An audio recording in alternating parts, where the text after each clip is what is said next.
Hey folks, let me ask you a question. Who is your customer? Do you really know? Do you really know who your customer is?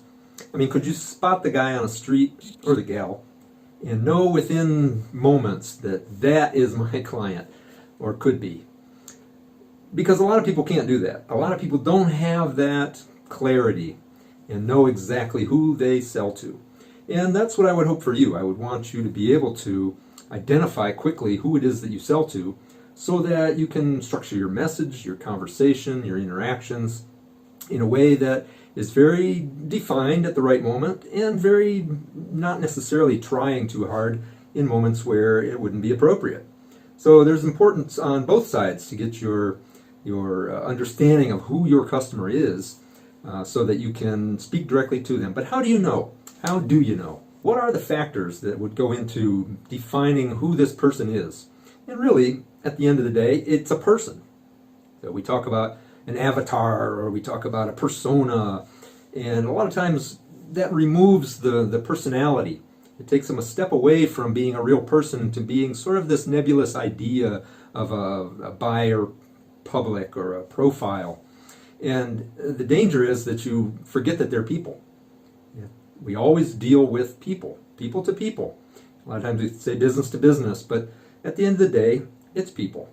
And so we need to understand how this person thinks and talks and acts. And I think we all have done some study at some point of what is an avatar and how do you define your avatar.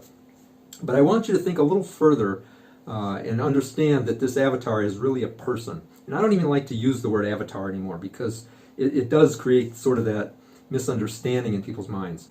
And so the important thing is to know if this prospect, this person that you're talking with, is the right profile. And I guess that's the only word we can use. But how do we do that? And I think what we need to do is, in our own minds, have this figure out ahead of time, obviously, but run them through kind of a little mental process, a checklist, and determine whether they're ready, willing, and able. Are they the kind of person that has the type of problem that they're experiencing the pains, as we call avatar pains, right? Pain points. Are they experiencing the kind of problem that you can solve? Everybody's got pain points. We all do. But that doesn't mean that anybody out there can solve that anybody out there has a solution to that. And that means you may not have the right solution for that person's problem. And it's important to understand exactly what kind of problems that you can solve.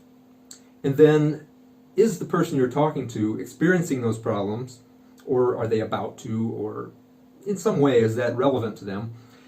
Are they willing to pursue a solution to that?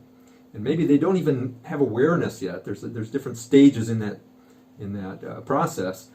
But if they are experiencing that problem and they are willing to find a solution to it and they're willing to talk with you, then we need to find out, are they able to pay what it costs to solve that problem? So a lot of people have problems and they understand that and they know that there's a way to solve it, and yet they don't have the funds or the means or the availability. For some reason they're not able. So they need to be ready, willing, and able. And those three factors will help you as you converse with someone on the street or in an interaction at a party or somewhere, or even on social media.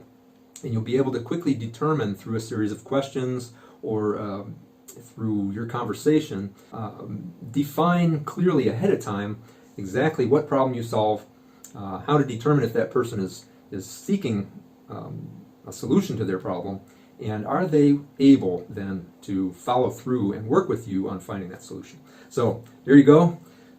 Keep up the good work, and we'll talk to you later.